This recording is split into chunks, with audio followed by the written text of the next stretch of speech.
아침 묵상에 오신 여러분들을 환영하고 축복합니다. 또 이렇게 하루의 시작을 하나님과 함께 할 수 있게 허락해 주시면 감사드리고, 또 이렇게 하루의 시작을 하나님과 함께 할 때 하나님께서 오늘 하루도 지켜주시고 은혜로 붙잡아 줄 줄 믿습니다. 특별히 오늘은 이번 한 주간의 마지막 날인데요. 정말 한 주간 잘 마무리하고 또 주말을 잘 맞이할 수 있는 오늘 하루가 되길 소원합니다. 우리 여호수아의 믿음이라는 제목을 가지고 오늘은 히브리서 11장 30절 말씀을 함께 살펴봤으면 좋겠습니다. 우리 30절 말씀 같이 한번 읽어볼까요? 같이 읽도록 하겠습니다. 믿음으로 7일 동안 여리고를 도니 성이 무너졌으며. 우리가 지난 시간에 어저께까지는 뭘 배웠냐면 모세를 중심으로 해서 출애굽 사건에 대해서 배웠어요. 근데 오늘은 뭘 배우냐면 이제 여호수아에 대해서 배우게 됩니다. 모세가 이스라엘 백성들을 이끌고 출애굽을 한 다음에 40년 동안 광야에서 방황을 하게 됩니다. 그리고 그 결과 40년이 지난 다음에 다시 약속의 땅에 들어가게 돼요. 그런데 이 약속의 땅에 들어갈 때는 모세가 아니라 모세의 군대 장관인 여호수아가 이제 이스라엘 백성들을 이끌고 가게 됩니다. 그래서 이스라엘 땅, 가나안 땅, 약속의 땅인 가나안 땅에 들어가서 여호수아 중심으로 해서 정복 전쟁을 벌이게 돼요. 그런데 우리가 이 전쟁에 대해서, 가나안 땅에 대한 전쟁에 대해서 우리가 좀 이해할 필요가 있어요. 먼저 그것은 뭐냐면 하나님께서는 이스라엘 백성을 사랑하십니다. 하지만 이스라엘 백성들을 편애하진 않아요. 그러니까 가나안 민족과 이스라엘 백성들이 있어서 이스라엘 백성들을 더 사랑했기 때문에 가나안 족속들을 멸하고 그 땅을 이스라엘에게 주신 게 아니에요. 성경은 뭐라고 이야기했냐면 가나안 민족의 죄가 관영하였다. 죄가 너무 넘친 거예요. 그래서 더 이상 그 땅을 가만히 둘 수가 없어요. 그래서 뭘 한 거예요? 이스라엘을 수단으로 이용한 것이고. 그러니까 다르게 말하면 가나안 민족, 땅에 있는 가나안 민족들의 죄를 하나님께서 벌하시기 위해서 그 수단으로서 이스라엘을 사용해요. 훗날에 이스라엘 백성도 그렇습니다. 이스라엘 백성들이 가나안 땅에 들어간 다음에 하나님 앞에 죄를 져요. 끊임없이 하나님 회개하라고 하는데 회개하지 않아요. 그래서 정말 하나님께서 더 이상 두고 볼 수 없어서 어떻게 해요? 나중에 바벨론이나 아수르 같은 민족을 통해서 이스라엘을 징계합니다. 그래서 우리는 그렇게 생각하기 쉬워요. 그러니까 어떻게 생각하기 쉽냐면 하나님이 가나안 민족과의 싸움에서 이스라엘 민족의 편을 들어줬다. 민족 간의 전쟁에서 이렇게 생각하기 쉬운데 그런 게 아니에요. 가나안 족속을 형벌을 내리기 위해서 정말 이스라엘을 수단으로 이용하신 거예요. 그래서 성경에서는 어떤 표현이냐면 왜 이렇게 오랜 세월 동안 이스라엘 백성들을 애굽에서 종살이 하게 했는지 그 기간을 뭐라고 표현하냐면 가나안 족속들의 죄가 관영해질 때까지 기다렸다라고 표현해요. 정말 이 사람들이 심판받을 때까지 하나님께서 인내하고 참으셨어요. 그래서 더 이상 이 사람들을 뭐예요? 심판하지 않으면 안 될 정도가 돼서 그때 이스라엘을 통해서 이 사람들을 심판하신 거예요. 그렇게 이해하는 게 좋습니다. 그런데 이제 이스라엘 백성들이 그래서 하나님의 지시한 땅으로 가서 가나안 땅으로 들어갔어요. 그래서 이때 이 땅에서 정복 전쟁을 펼쳐야 됩니다. 그런데 제일 처음에 만난 성이 뭐냐면 여리고성이에요. 여리고성. 여리고성은 지금도 고고학적 발견이 이루어지고 있는데 이 당시에는 어떠냐면 가장 높고 견고한 성으로 알려져 있었어요. 그래서 이 성을 정복할 수 있는, 무너뜨릴 수 있는 방법은 없다라고 이야기할 정도였어요. 그래서 강력한 성을 하나 만난 거죠. 그래서 이 성을 함락을 해야 돼요. 그런데 하나님께서 여호수아에게 이상한 군사작전을 명령을 하십니다. 그건 뭐냐면 6일 동안 아무것도 하지 말고 하루에 한 바퀴씩 성 주위를 도는 거예요. 매일 6바퀴씩 6일 동안 매일 6바퀴씩 성을 도는 거예요. 그런 다음에 7일째 되는 날은 뭐냐면 7바퀴를 돕니다. 그리고 7바퀴를 돈 다음에 뭐라고 하냐면 함성을 지르라고 그래요. 그러면 성이 무너질 거라고 이야기해요. 어떠세요? 정말 그 당시에 가장 크고 화려하고 견고한 성이라고 이야기해요. 그런데 싸울 생각은 안 하고 그 주위를 돌기만 하네. 아무 얘기도 하지 말고 침묵하고 돌기만 하네. 그러다 마지막 날에 소리 지르면 너희가 무너질 거다. 그런데 실제로 어떻게 됐어요? 여리고성이 그렇게 무너져 버렸습니다. 함성을 지르자 무너져 버렸어요. 그렇다면 왜 이런 이상한 군사작전을 펼쳤냐는 거예요. 실제로 보면 이 여리고성처럼 싸운 것은 이때만 그렇습니다. 그 다음에는 실제로 이스라엘이 군대를 조직해서 군사적으로 싸웠어야 돼요. 이 순간만큼은 군사적으로 싸우지 않고 이렇게 했어요. 특이한 일이죠. 그럼 왜 이렇게 했냐는 거예요. 앞서 이야기했던 것처럼 여리고는 가나안 땅의 첫 성이에요. 첫 성이었기 때문에 이 성 전투에서 뭔가 주고자 했던 메시지가 있었던 거예요. 어떤 메시지냐면 이 전쟁의 성패에 대해서 이야기하고 있는 거예요. 너희들이 앞으로 계속해서 뭘 할 거다? 전쟁을 할 거다. 그런데 이 전쟁의 성패는 너희의 군사력에 있지 않다는 거예요. 너희가 얼마나 군사력을 가지고 얼만큼 잘 싸웠는지에 있지 않다는 거예요. 오히려 이 전쟁의 성패는 너희가 하나님 말씀에 얼마나 순종하느냐. 다르게 말하면 하나님과 너희가 어떤 관계를 맺느냐에 있다라는 것을 보여주기 위함이에요. 제가 말씀드렸지만 이 출애굽의 여정은 우리 믿는 사람들의 여정을 보여주는 것이기도 해요. 우리는 한때 애굽의 이스라엘 백성이 노예 생활을 했잖아요. 성경은 우리가 죄의 종이었다라고 표현을 해요. 그런데 그것으로부터 하는 죄와 사망의 종이라고 그래요. 그런데 그것으로부터 우리를 해방했죠. 해방해서 우리는 새로운 삶을 살아가게 됩니다.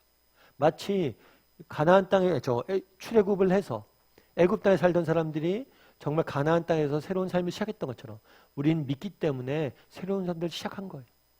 그런데 이때 제일 중요한 게 있다는 거예요. 가나안 생활에서 가장 중요한 게 있다는 거예요. 그건 뭐예요? 하나님과의 관계라는 거, 관계. 너희가 하나님 말씀에 얼마나 순종하는지, 하나님과 어떤 관계를 맺고 있는지, 그것에 따라서 너의 삶에 정말 전쟁의 성패가 달라진 것처럼 우리의 삶의 질이 달라진다는 거예요.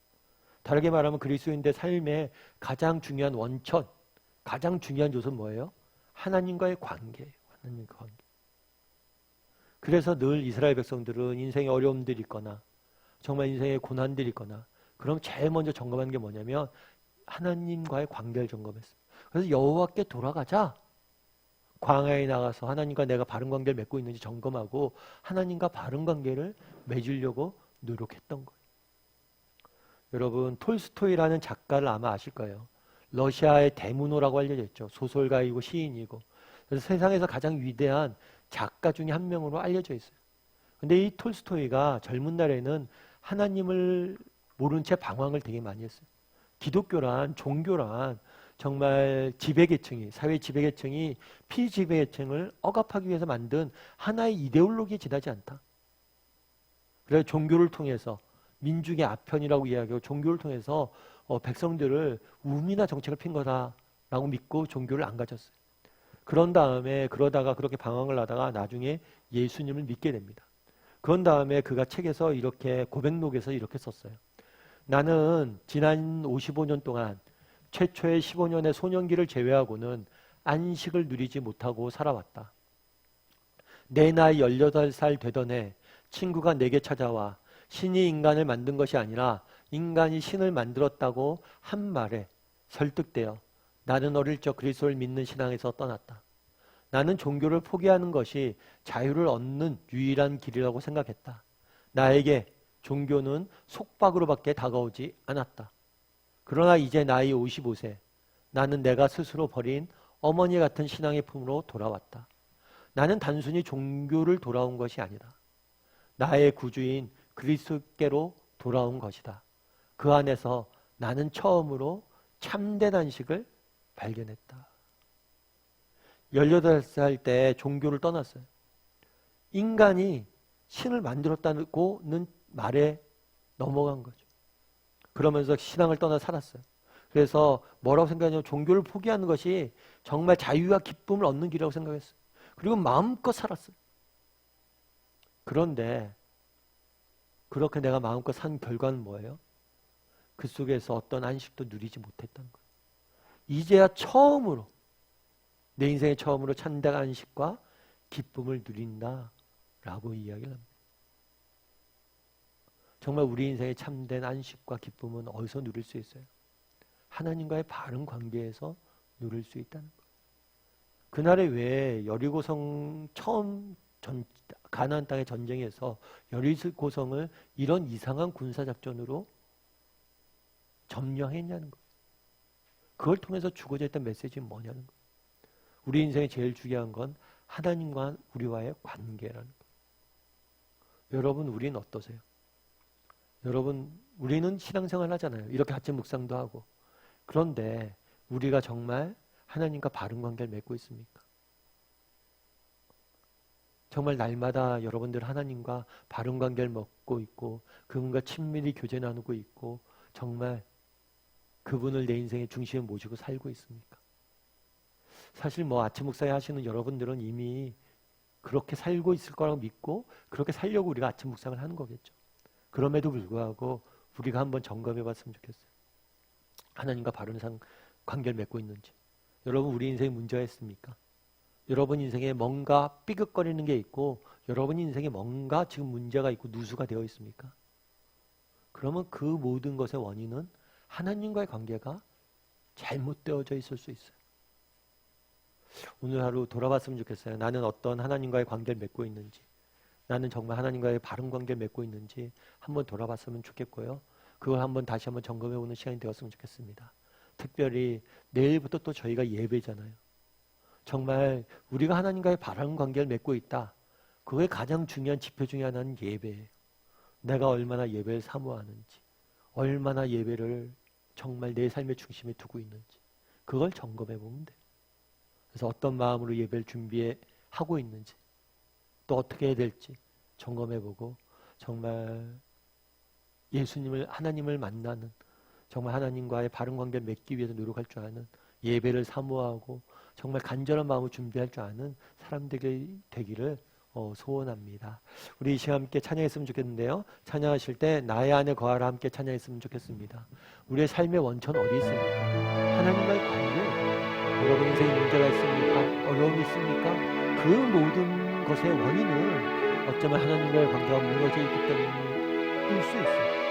여러분 우리 점검해봐야 됩니다. 날마다 돌아봐야 돼요. 내가 하나님 안에 거하고 있는지, 하나님과 내가 바른 관계를 맺고 있는지, 정말 그분과 내가 친밀한 관계를 맺고 있는지 이 시간 나의 안에 거하라 함께 고백하면서 하나님 앞에 더욱더 내가 오늘 가까이 나아갔던 고백을 하면서 함께 찬양했으면 좋겠습니다.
기도하실 때 오늘 말씀 기억하면서 기도했으면 좋겠습니다. 참 정말 우리 인생의 가장 중요한 것은 무엇입니까? 그것은 하나님과의 관계입니다. 왜 그날의 이상한 군사작전으로 여리고를 무너뜨리겠습니까? 정말 이 전쟁의 성패는 네가 하나님과 어떤 관계를 맺고 있느냐, 그거에 달려있다라고 알려주기 위함입니다. 우리의 삶도 마찬가지입니다. 정말 동문서답 같지만 우리 인생의 문제의 모든 해결점은 내가 하나님 앞에 바로 서는 것입니다. 내 인생이 왜 지금 흔들리고 있습니까? 내 인생이 왜 이렇게 무너져 내려가고 있습니까? 그 이유는 하나님과 관계 때문입니다. 우리가 정말 날마다 하나님과의 바른 관계를 맺기 위해서 노력하는 사람들이 되게 달라고, 날마다 하나님과의 관계를 점검하고 하나님과 더 친밀하고 가까이 나아가는 그런 사람들이 되게 달라고 기도했으면 좋겠습니다. 이를 통해서 하나님 안에 있는 하나님이 주신 참된 기쁨 간식을 누리는 그런 사람들이 되게 달라고 이 시간 함께 기도했으면 좋겠습니다. 또한 기도하실 때 오늘 하루를 위해서 기도했으면 좋겠습니다. 오늘 하루 하나님께 지켜주셔서 온전히 승리한 하루가 되게 해달라고. 그리고 내일은 주말입니다. 정말 우리의 관계, 하나님과의 관계를 점검해보는 척도가 있다면 예배입니다. 제가 전심으로, 기쁨으로, 즐거움으로, 기쁨으로 예배할 수 있는 예배자가 되게 해달라고. 이 시간 말씀 기억하며 오늘 하루의 삶을 위해서 참된 예배자가 되어서 예배를 드릴 수 있는 주말을 되게 해달라고 이 시간 목소리로 같이 기도하도록 하겠습니다. 같이 기도하시겠습니다.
감사합니다. 또 이렇게 하루의 시작을 하나님 말씀 보고 기도하며 찬양하며 시작할 수 있게 허락해 주시면 감사합니다.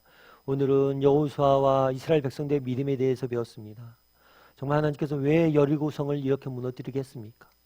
정말 이 전쟁의 성패는 너희의 군사력에 있지 않고 너희의 능력에 있지 않고 정말 하나님의 말씀에 얼마나 순종하는지, 우리가 하나님과 얼마나 바른 관계를 맺고 있는지에 대해 있음을 보여주기 위함이었습니다. 정말 우리는 어떻습니까? 정말 하나님 앞에서 우리는 바른 관계를 맺고 있는지 날마다 돌아보게 도와주시고, 날마다 더 주님 앞에 가까이 나가고 정말 주님 앞에 더욱더 든든히 서갈 수 있는 우리 모두가 될 수 있도록 주여 붙잡아 주시옵소서. 왜 내 삶의 기쁨이 사라집니까? 왜 내 삶의 안식이 사라집니까? 왜 내 삶에 정말 이렇게 점점 무너져 내리고 있습니까? 혹시라도 나와 하나님과의 관계가 무너져 있기 때문 아닙니까? 아버지, 우리를 불쌍히 여겨주셔서 하나님과의 관계를 회복시키게 도와주시고 더욱더 든든히 서갈 수 있는 우리 모두가 될 수 있도록 주여 은혜를 더하여 주시옵소서. 아버지, 내일 또 이제 주말입니다. 정말 이제 예배해야 됩니다. 정말 나는 어떤 마음을 예배하고 있습니까? 정말 그 마음이 우리와 하나님의 관계를 보여주지 않습니까? 하나님, 정말 전심으로 예배를 사모하고 예배할 수 있는 자들이 될 수 있도록, 참된 예배자가 될 수 있도록 주여 붙잡아 주시옵소서. 아버지 하나님, 오늘 하루 세상 속에 살아가야 됩니다. 하나님, 우리를 지켜주시옵소서. 하나님의 도우심이 없이, 하나님의 은혜가 없이 단 하루도 살 수가 없습니다. 하나님이 도와주셔야 되겠습니다. 정말 하나님께서 오늘 하루 우리의 삶들을 지켜줄 줄 믿사오며 모든 말씀 예수님의 이름으로 기도드리옵나이다. 아멘.